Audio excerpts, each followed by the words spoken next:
Hey everybody, this is Larry. This is me going with Q4 of the bi-weekly contest 57, number of visible people in the queue. So this one is a little bit tricky. So yeah, so hit the like button, hit the subscribe button, join me in Discord, especially if you come here right after the contest. The Discord people are very good at discussing these problems right after the contest, so come hang out. Anyway, so for this problem, yeah, the first observation is that I would think about how to rethink about the problem in different lengths ways or different ways of kind of going about it. In this case, it feels natural that they give it to you in left to right order, and you kind of go left to right. But with experience, you'll see that actually you want to go from right to left because there's some kind of ordering or structure that you can build on top of it by adding it adding from the right one person at a time. So yeah. So the other thing that I did during the contest, to be honest, I messed this up, is that I thought it was a longest decreasing subsequence. I'm not going to really talk about it that much because I don't think it makes any sense. And I don't know, I try to make sure that it makes sense, but it didn't really. So then the thing is just really parsing this up, right? So the two things you need to do. One is kind of keep track of how many people you so how many people between you and the next person who's taller than you or the end of the list is there, right? And and you can actually do this with a mono queue. I did it with sorted list. It doesn't matter because there is a log n over there, and we'll discuss this in a minute. But yeah, so so for example, if you look at this, let me make this visualization slightly easier by putting it here.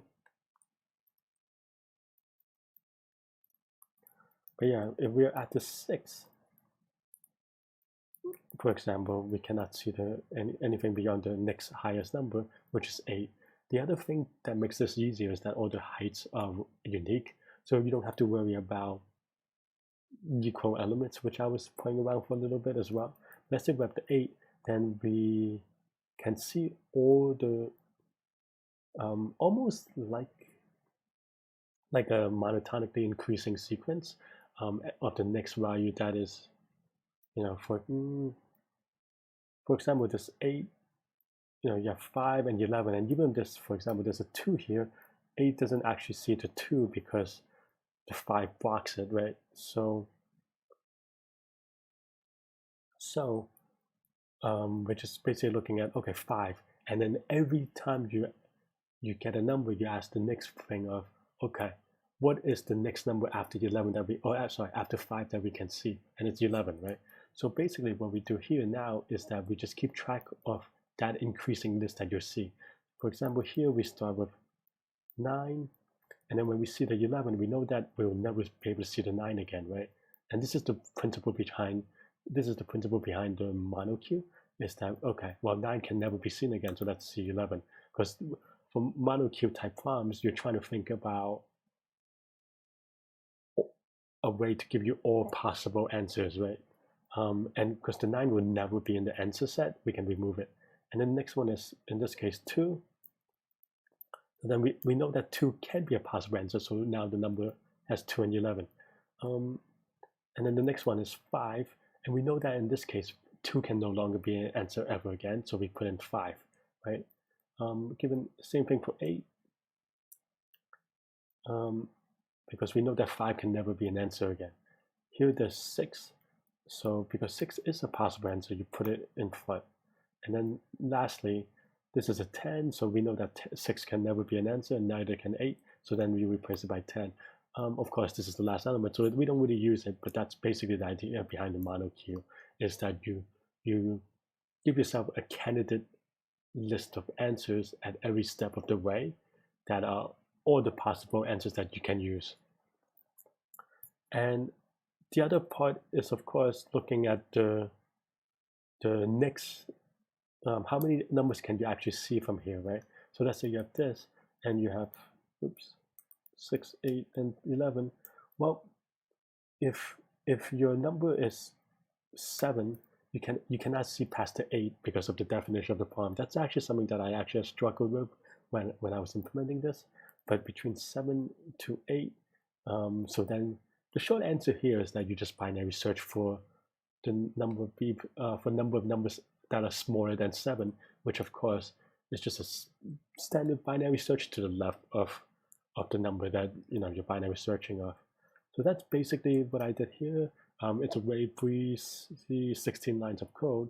I keep a sorted list, or you can actually use, like I said, an array and a mono queue, or use a queue and then just pop stuff off the front to maintain that invariant. We have a list of possible answers. Again, we reverse the list first so that we're going from right to left. Just a little bit easier on the writing. And then for each height, we do a binary search to kind of see from all the possible candidate set, and then we add 1 unless it goes beyond the length of the list, because that means that we can see everybody and you're not, and that's just to handle the edge cases. You can kind of walk that through. Here, this is what we do to maintain the invariant of the mono queue by keep on removing smaller elements, because smaller elements than the current H are always going to be in the front because this is a sorted list. Yes, I use a sorted list, but this is a mono queue, right? I don't know why I did it this way now that I think about it. But I think during the contest, I just didn't want to think about it in case I needed to sort by another index. Yeah, this is actually very confusing now that I think about it. But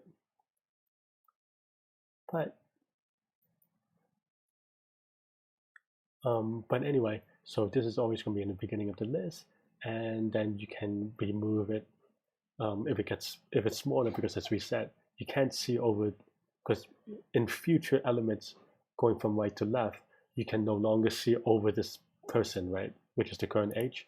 So it's always going to, so we remove it from the candidate set, and then at the end we add H to the candidate set. Again, this is already sorted, so this is actually very confusing probably. So you can actually, if I'm doing it right now, again, the reason why I did it this way was because during the contest I just needed a data structure, and I wanted to get it as quickly as possible. So some code is going to be a little bit weird, a little bit yucky, but yeah. So you can imagine that you do something like this instead, and then here we just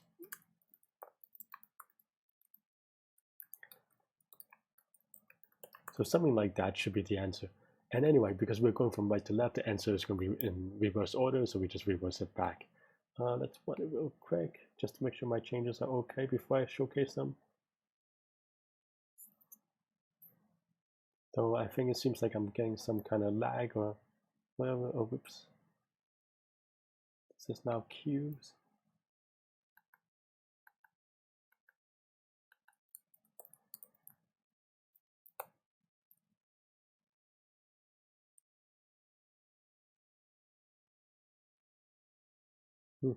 Oops.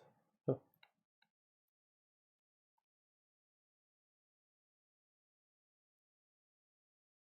Okay, well, we went into some technical difficulties, but this should be good aside.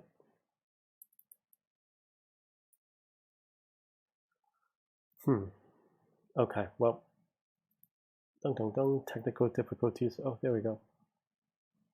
Sorry, friends. Feel free to fast forward or watch on 2x, but this pending is so slow. Okay, but in any case, that's basically the idea. Even though we do use a queue from sorted list, we don't actually gain any performance, which is why it doesn't really matter as much. Watch me regret that if it TLEs after the contest. But this binary search is the one that has all the,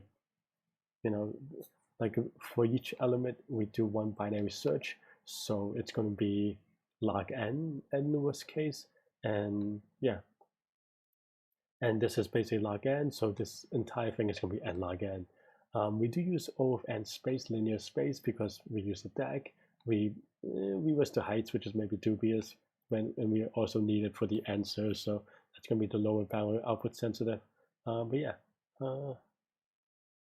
is this the format? I feel like Remember, this is a different format, but in any case, yeah.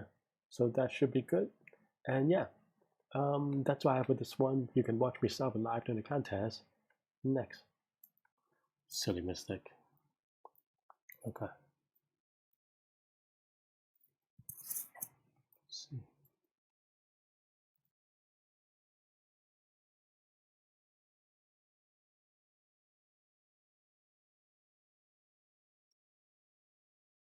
To the right.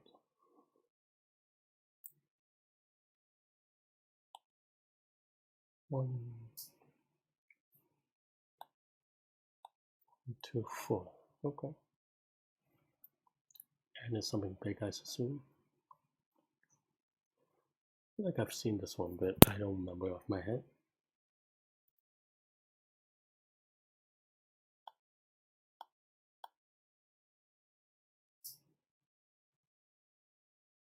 Let's do it backwards. 0,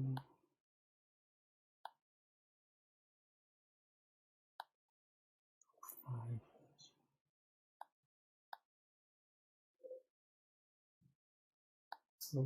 8 is 3 and 4. 6 is 8 and 11. Some kind of Q.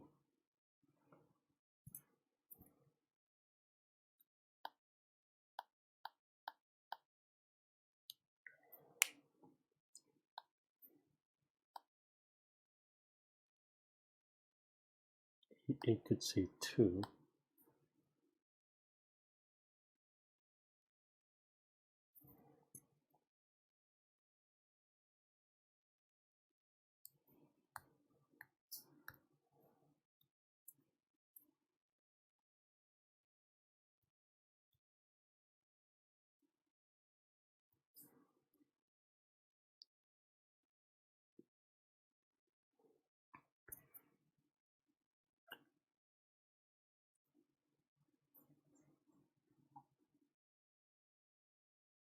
What is the longest decreasing sequence? Right.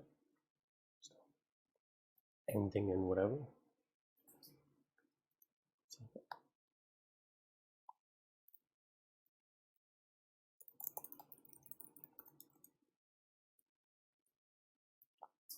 Start 9.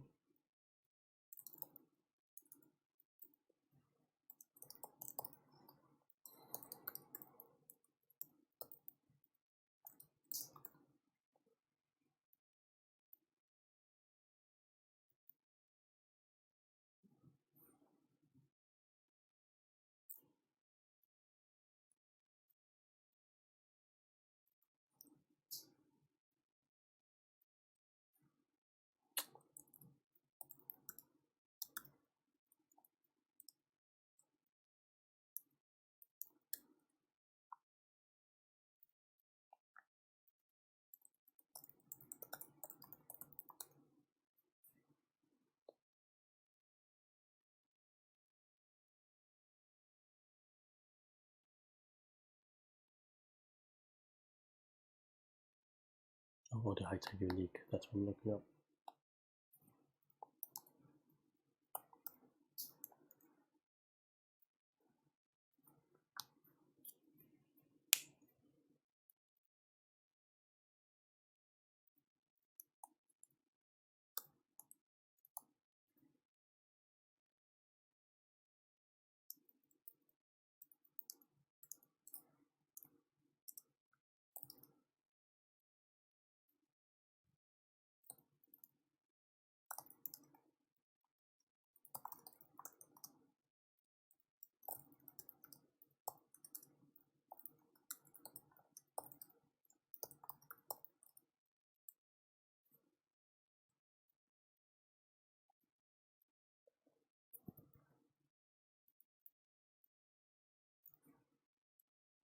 Is it the longest? No, that's not right.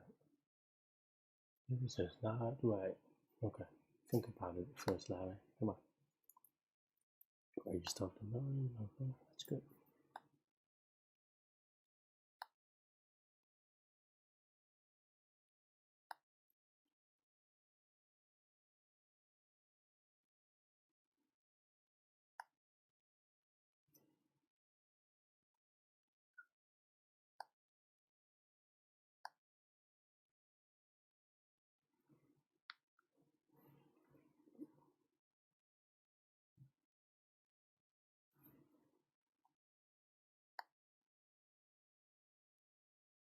There's like a mono queue actually. I think I messed it up.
Smaller than H.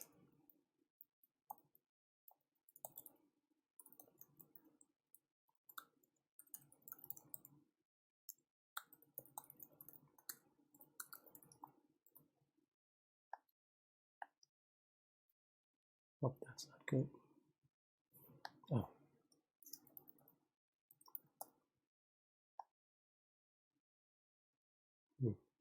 That's not good.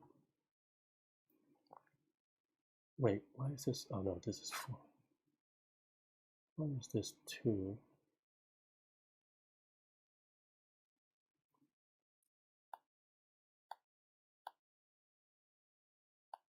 Oh, yeah, I might have misunderstood the problem then.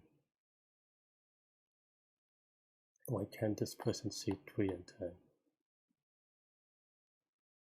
If everyone in between both of them are trying to move formally.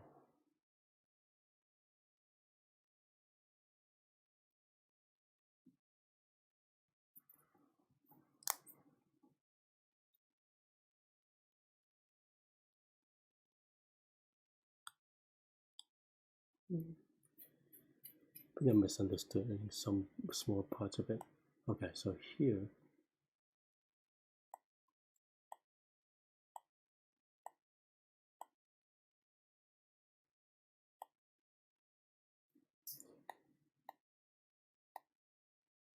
you see 1 instead of 2. Okay, I actually misunderstood this one.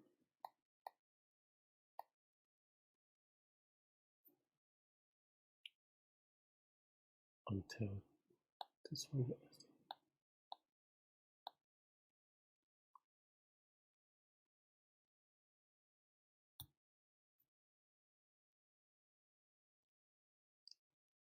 I think I'm an if statement away, but I have to be trying to be careful.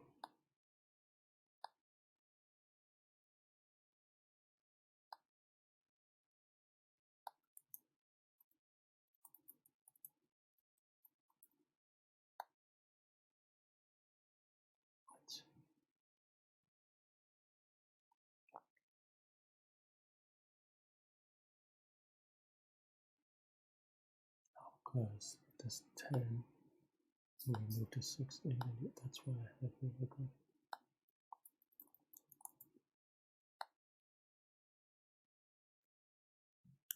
I feel like I'm almost close, but I'm being done today.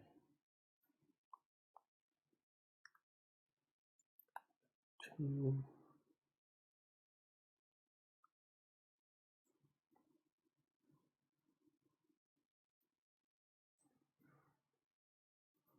Want a binary search to the, okay.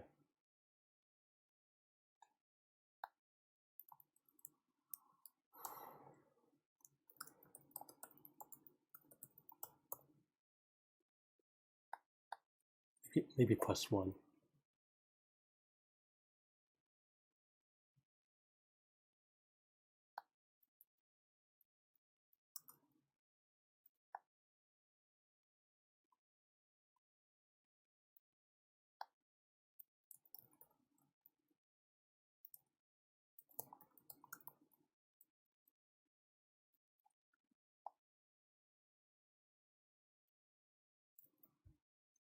right?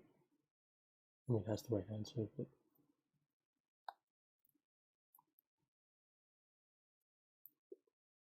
let's give it a YOLO.